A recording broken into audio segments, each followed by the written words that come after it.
Hello students. आज हम बात करेंगे प्लांट एम्ब्रियोलॉजी या पादप भ्रूण विज्ञान के बारे में। स्टूडेंट्स, एंजियोस्पर्म में एक नए प्लांट का जो निर्माण होता है वो एम्ब्रियो के थ्रू होता है सेक्सुअल रिप्रोडक्शन में, और इसकी जितनी भी स्टेजेस हैं उन सभी का अध्ययन प्लांट एम्ब्रियोलॉजी या पादप भ्रूण विज्ञान में किया जाता है। आइए सबसे पहले जानते हैं व्हाट इज प्लांट एम्ब्रियोलॉजी।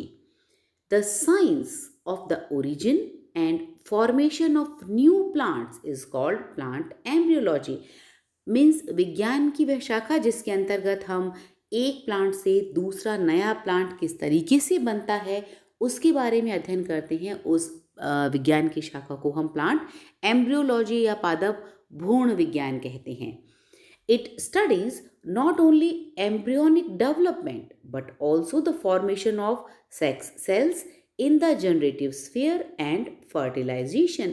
पादप भ्रूण विज्ञान में हम केवल एम्ब्रियो के डेवलपमेंट को नहीं पढ़ते हैं, बल्कि उसके पहले जो हमारा स्पोरोफिटिक स्टेज या गैमेटोफिटिक स्टेज है उसके अंदर जितनी भी सेक्स सेल्स का निर्माण होता है, और एक स्टेज से दूसरी स्टेज के बाद जब एम्ब्रियो का निर्माण होता है और उस एम्ब्रियो का जो डेवलपमेंट होता है, उन सभी के बारे में जिस विज्ञान के अंतर्गत हम पढ़ते हैं उसी को हम प्लांट एम्ब्रियोलॉजी कहते हैं। So plant embryology is one of the most important division of the botany. इसीलिए विज्ञान की एक बहुत महत्वपूर्ण शाखा है, क्योंकि इसके अंदर हम पूरा जो सेक्सुअल रिप्रोडक्शन है हमारे प्लांट एंजियोस्पर्मिक प्लांट्स में उसके बारे में पूरी डिटेल में पढ़ते हैं। So, general plant embryology explains the basic laws of the origin and development of generative and embryological structures। और जितनी भी generative structures या embryological structures है उन सभी के बारे में हम प्लांट एम्ब्रियोलॉजी या पादप भ्रूण विज्ञान के अंतर्गत अध्ययन करते हैं। जैसे स्पोरोजेनेसिस। स्पोरोजेनेसिस मीन्स बीजाणुओं का निर्माण। दो तरीके के बीजाणु होते हैं हमारे एंजियोस्पर्मिक प्लांट्स के अंदर, लघु बीजाणु और गुरु बीजाणु। Means microspores and megaspores. अब जो माइक्रोस्पोर्स का डेवलपमेंट है माइक्रोस्पोरेंजियम के अंतर्गत हो रहा है, और मेगास्पोर्स मेगास्पोरेंजियम में बनते हैं, और इसका जो निर्माण है ये सब हम प्लांट एम्ब्रियोलॉजी के अंतर्गत पढ़ते हैं। साथ ही साथ गैमेटोजेनेसिस, इनसे मेल गैमेट्स और फीमेल गैमेट्स का निर्माण होता है। माइक्रोस्पोर से मेल गैमेट बनते हैं और मेगास्पोर से फीमेल गैमेट्स बनते हैं। तो मेल गैमेट्स और फीमेल गैमेट्स का जो निर्माण है इन सब के बारे में भी हम प्लांट एम्ब्रियोलॉजी में ही पढ़ते हैं। साथ ही साथ जाइगोजेनेसिस और फर्टिलाइजेशन के बाद जो जाइगोट बनता है उस जाइगोट के डेवलपमेंट और स्ट्रक्चर के बारे में भी प्लांट एम्ब्रियोलॉजी में पढ़ते हैं। एंड एंडोस्पर्मोजेनेसिस, एंडोस्पर्म का निर्माण। एंडोस्पर्म डेवलपिंग एम्ब्रियो को न्यूट्रिशन प्रदान करने का काम करता है, और ये जो एंडोस्पर्म है इसका स्ट्रक्चर क्या है, इसका निर्माण किस तरीके से होता है और ये एम्ब्रियो के डेवलपमेंट में किस तरीके से सहायक है, ये सारी चीज़ें और एंडोस्पर्म की पूरे जो स्ट्रक्चर है इन सब के बारे में भी हम प्लांट एम्ब्रियोलॉजी में पढ़ते हैं। साथ ही साथ एम्ब्रियोजेनी मीन्स जो भ्रूण है या एम्ब्रियो है उसका डेवलपमेंट, उसका स्ट्रक्चर, टाइप ऑफ एम्ब्रियो, और एक भ्रूण के डेवलपमेंट से किस तरीके से नए प्लांट का निर्माण होता है, ये सब भी हम प्लांट एम्ब्रियोलॉजी के अंतर्गत अध्ययन करते हैं। एपोमिक्सिस। एपोमिक्सिस मीन्स अनिषेक जनन। वह प्रक्रिया है जिसके अंदर हम लोग जो सेक्सुअल रिप्रोडक्शन है उसको एसेक्सुअल रिप्रोडक्शन के द्वारा रिप्लेस कर दिया जाता है। मीन्स विदाउट फर्टिलाइजेशन जो है एम्ब्रियो का निर्माण हो जाता है। तो इन सब चीज़ों के बारे में हम प्लांट एम्ब्रियोलॉजी के अंतर्गत अध्ययन करते हैं।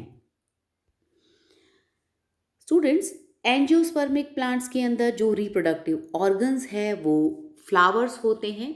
अब ये जो फ्लावर है इसके अंदर मेल रिप्रोडक्टिव ऑर्गन्स जैसा कि हम देख सकते हैं ये माइक्रोस्पोरेंजियम प्रेजेंट हैं, ये एंथर और फिलामेंट मेल रिप्रोडक्टिव ऑर्गन। साथ ही साथ फीमेल रिप्रोडक्टिव ऑर्गन्स यहाँ पर आप देख सकते हैं, ये ओव्यूल्स आपको दिखाई गए हैं जिसके अंदर माइक्रोस्पोर्स बनते हैं। तो जो इसका रिप्रोडक्टिव पार्ट है फ्लावर है, इसके अंदर मेल रिप्रोडक्टिव ऑर्गन्स साथ ही साथ फीमेल रिप्रोडक्टिव ऑर्गन्स प्रेजेंट होते हैं। अब इस फ्लावर का जो स्ट्रक्चर है, इसका जो डेवलपमेंट है, इसकी जो डिफरेंट पार्ट्स है, जिसके अंदर माइक्रोस्पोर्स बनेंगे और ये जो माइक्रोस्पोर्स हैं, ये माइक्रोस्पोर मदर सेल्स के अंदर मियोसिस या अर्धसूत्री विभाजन की प्रक्रिया होती है, जिससे जो हमारा न्यूक्लियस है वो डिप्लॉइड से हैप्लॉइड हो जाता है। और माइक्रोगैमेटोफाइट में माइक्रोगैमेट्स का निर्माण किस तरीके से होता है, और ये जो मेल गैमेट हैं वो आफ्टर पॉलिनेशन फीमेल गैमेट तक पहुंचते हैं, और फीमेल गैमेट का जो निर्माण होता है वो हमारे माइक्रोस्पोर से होता है।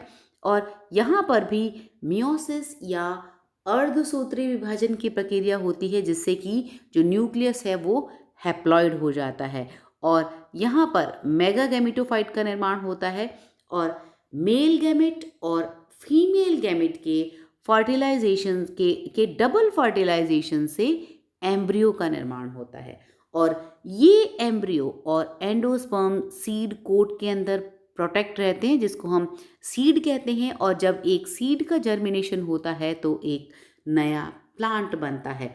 ये सारा का सारा जो प्रोसेस है, मीन्स एक फ्लावर का स्ट्रक्चर क्या है, जो हमारे एंजियोस्पर्मिक प्लांट्स का रिप्रोडक्टिव जो स्ट्रक्चर है या रिप्रोडक्टिव पार्ट है, उसके अंदर मेल रिप्रोडक्टिव पार्ट यानी कि हमारे एंथर और फिलामेंट मीन्स स्टेमन्स, और साथ ही साथ फीमेल रिप्रोडक्टिव पार्ट जिसके अंदर ये ओवरी, स्टाइल और स्टिग्मा, इन सब का डेवलपमेंट, और इनके डेवलपमेंट के साथ साथ माइक्रोस्पोर किस तरीके से बने, माइक्रोस्पोर से फर्टिलाइजेशन से जो एम्ब्रियो बनता है मेगा और माइक्रोस्पोर्स के यूनाइट होने से, और इस एम्ब्रियो के डेवलपमेंट से जो नया प्लांट फॉर्मेशन होता है, इन सभी का अध्ययन हम प्लांट एम्ब्रियोलॉजी के अंतर्गत करते हैं। तो इसमें एक जो पुराना हमारा एक ओल्ड प्लांट है, उससे हमें एक नया प्लांट या एक से बहुत ज़्यादा नए प्लांट्स का निर्माण होता है।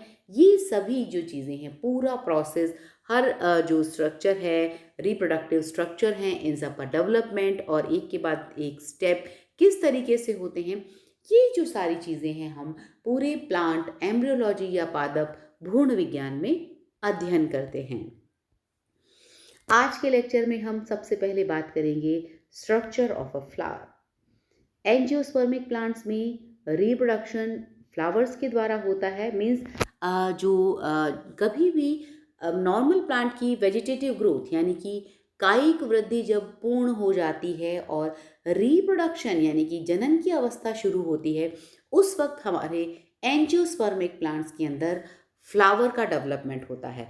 और एक जो फ्लावर है उसका बेसिक स्ट्रक्चर क्या है, कौन कौन से उसके पार्ट हैं जो रिप्रोडक्शन में भाग लेते हैं, इन सभी के बारे में आज हम पढ़ेंगे। तो structure of a flower. What is a flower? Flower is a specialized condensed shoot of an angiospermic plants.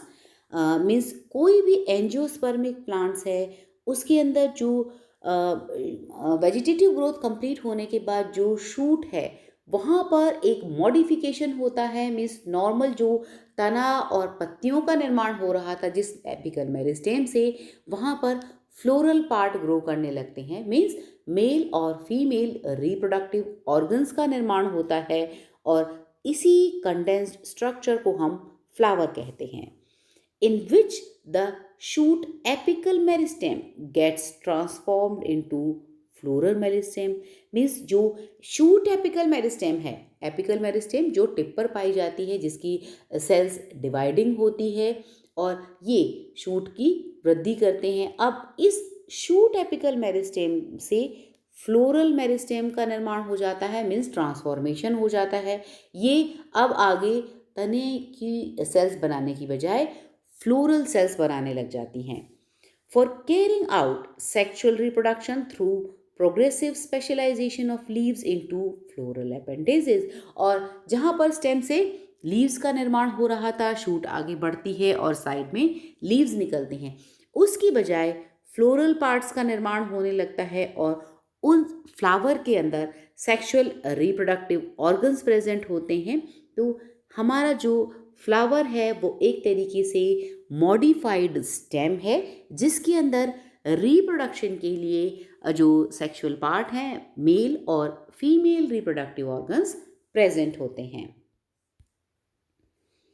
Like a branch, it may develop in the axil of small leaf-like structure called bracts.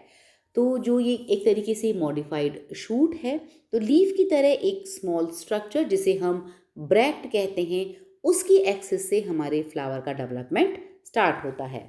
The lower internode forms the pedicel और stock of the flower. तो एक जो flower की stock या डंडी जिसे हम कहते हैं उसे पेडिसिल कहते हैं, उसका निर्माण लोअर इंटरनोड से होता है. स्टूडेंट्स, जैसा कि हमने देखा है कि पर्व और पर्व संधियाँ पाई जाती है, नोड्स एंड इंटरनोड. तो जो लोअर इंटरनोड्स है वहाँ से पेडिसिल यानी फ्लावर की डंडी का निर्माण शुरू होता है. It may bear 2 bracteoles. और यहाँ पर जो पेडिसिल है उसके अंदर 2 leaf like structures may be present may be absent. अगर वो प्रेजेंट है तो उसे हम ब्रैक्टियोल्स कहते हैं. 2 लीफी स्ट्रक्चर्स जो कि पेडिसिल पर प्रेजेंट होते हैं वो हमारे फ्लावर में प्रेजेंट भी हो सकते हैं और एब्सेंट भी हो सकते हैं, जिन्हें हम ब्रैक्टियोल्स कहेंगे. The region where internodes are condensed forms the broad base of the flower and lies the tip of the pedicel is called thalamus. अब जो नोड्स एंड इंटरनोड्स होते हैं ये हाईली कंडेंस हो जाते हैं और एक ब्रॉड और फ्लैट बेस बनाते हैं जिस पर फ्लावर्स के सारे जो पार्ट्स हैं जिसे हम सेपल्स, पेटल्स, एंड्रोशियम और गाइनोशियम कहते हैं, ये सारे के सारे फ्लावर पार्ट्स जिस ब्रॉड और फ्लैट बेस पर लगे रहते हैं उसे हम थैलेमस या रिसेप्टिकल कहते हैं. मीन्स जो फ्लावर की डंडी या पेडिसिल है उसके टॉप पर एक फ्लैट पोर्शन होता है जो कि हाईली कंडेंस्ड इंटरनोड्स है जिसे हम थैलेमस कहते हैं और इस थैलेमस पे फ्लावर के सारे पार्ट्स लगे हुए होते हैं. There are 4 types of floral organs. Mainly जो एक फ्लावर होता है उसके अंदर 4 प्रकार के पार्ट होते हैं. पहला सेपल्स. सेपल्स यानी कि बाहर का जो ग्रीन सहपत्रों का चक्र है जिसे हम कैलिक्स कहते हैं वो नॉर्मली ग्रीन कलर का होता है. उसके बाद में जो चक्र आता है जो पेटल्स या पंखुड़ियाँ जिसे हम नॉर्मली कहते हैं, ज़्यादातर ये कलर्ड होती हैं क्योंकि जो फ्लावर का मेन अट्रैक्टिव पार्ट है पेटल्स से ही बना हुआ होता है. इसके बाद तीसरा जो चक्र आता है वो है स्टेमन्स का जो माइक्रोस्पोरोफिल्स हैं, मीन्स मेल रिप्रोडक्टिव पार्ट हैं किसी भी फ्लावर का, एंड कार्पल्स जिसे हम मेगास्पोरोफिल्स कह सकते हैं, मीन्स ये हमारे फ्लावर का फीमेल रिप्रोडक्टिव पार्ट है. तो इस तरीके से एक सिंपल फ्लावर के 4 पार्ट हो गए. सबसे बाहर सेपल्स जो नॉर्मली ग्रीन कलर का है, उसके बाद में पेटल्स, ये ज़्यादातर कलर्ड होते हैं और most attractive part of the flower होते हैं. इसके बाद में स्टेमन्स या जिसे हम एंथर या परागकण के रूप में जानते हैं जो मेल रिप्रोडक्टिव पार्ट है वो हमारा तीसरा चक्र है और चौथा चक्र कार्पल्स का है जिसके अंदर ओवरी, स्टाइल और स्टिग्मा प्रेजेंट होते हैं. Sepals and petals are non-essential or accessory floral organs or floral leaves which do not take any direct part in the sexual reproduction. हमारे जो sepals और petals हैं वो ज़्यादातर जो हमारे फ्लावर्स हैं उसके अंदर सेक्सुअल रिप्रोडक्शन में डायरेक्टली पार्ट नहीं लेते हैं. ये नॉन एसेंशियल पार्ट हैं, मीन्स एसेसरीज हैं. जो फ्लावर है उसके अंदर ये नॉर्मली प्रोटेक्शन का या फिर पॉलिनेशन के लिए पॉलिनेटर्स को अट्रैक्ट करने का काम करते हैं. और जब हमारे फ्लावर बड स्टेज में होते हैं वहाँ पर ये पेटल्स और सेपल्स हमारे फ्लावर्स को प्रोटेक्शन प्रोवाइड करते हैं. मीन्स ये एक तरीके से एसेसरी फ्लोरल वॉल्स या चक्र हैं जो कि डायरेक्टली रिप्रोडक्शन के अंदर पार्ट नहीं लेते हैं, सहायक चक्रों के रूप में उपस्थित होते हैं. Stamens and carpels are essential organs. और जो स्टेमन्स और कार्पल्स हैं जो मेन हमारे मेल रिप्रोडक्टिव ऑर्गन्स और फीमेल रिप्रोडक्टिव ऑर्गन्स हैं. They are sporophylls which are directly involve in the sexual reproduction. ये हमारे माइक्रोस्पोरोफिल और मेगास्पोरोफिल हैं जो कि रिप्रोडक्शन में डायरेक्ट पार्टिसिपेट करते हैं। इस तरीके से हमने देखा कि हमारे जो फ्लावर के स्ट्रक्चर के अंदर 4 मेन पार्ट हो गए। सबसे बाहर का जो चक्र है जिसे हम कैलिक्स कहते हैं, कैलिक्स सेपल्स का बना होता है, ग्रीन कलर का होता है। आउटर मोस्ट जो वर्ल्ड है उसे हम कहते हैं, और ये ज़्यादातर प्रोटेक्शन का काम करता है जब हमारा फ्लावर बड स्टेज में होता है। दूसरा जो पार्ट है जो पेटल्स का बना हुआ होता है उसे हम कोरोला कहते हैं। कोरोला ज़्यादातर कलर्ड पेटल्स का बना हुआ होता है जो कि पॉलिनेटर्स को अट्रैक्ट करने का काम करते हैं। थर्ड है एंड्रोशियम। एंड्रोशियम हमारा स्टेमन्स का बना हुआ है जो कि मेल रिप्रोडक्टिव पार्ट है, जिसके अंदर एंथर्स में पॉलन ग्रेन्स बनते हैं और ये पॉलन ग्रेन्स ही हमारे मेल गैमेट्स का निर्माण करते हैं। फोर्थ पार्ट है गाइनोशियम। गाइनोशियम जो कि कार्पल्स या पिस्टिल्स का बना हुआ होता है, जिसके अंदर ओवरी, स्टाइल और स्टिग्मा सिचुएटेड होते हैं। ओवरी के अंदर ओव्यूल्स होते हैं और ये ओव्यूल्स ही हमारे फीमेल रिप्रोडक्टिव ऑर्गन्स हैं जहाँ पर फर्टिलाइजेशन के बाद एम्ब्रियो का निर्माण होगा। So the androecium is the sum of all the male reproductive organs and the gynoecium is the sum of the female reproductive organ. तो जो हमारे मेल रिप्रोडक्टिव ऑर्गन्स है, जितने भी स्टेमन्स हैं उसको हम एंड्रोशियम कहेंगे, साथ ही साथ जो कार्पल्स और पिस्टल्स हैं उसको हम गाइनोशियम कहते हैं। If all 4 whorls are present the flower is described as complete. और अगर किसी फ्लावर के अंदर ये चारों चक्र मौजूद हैं, कौन से?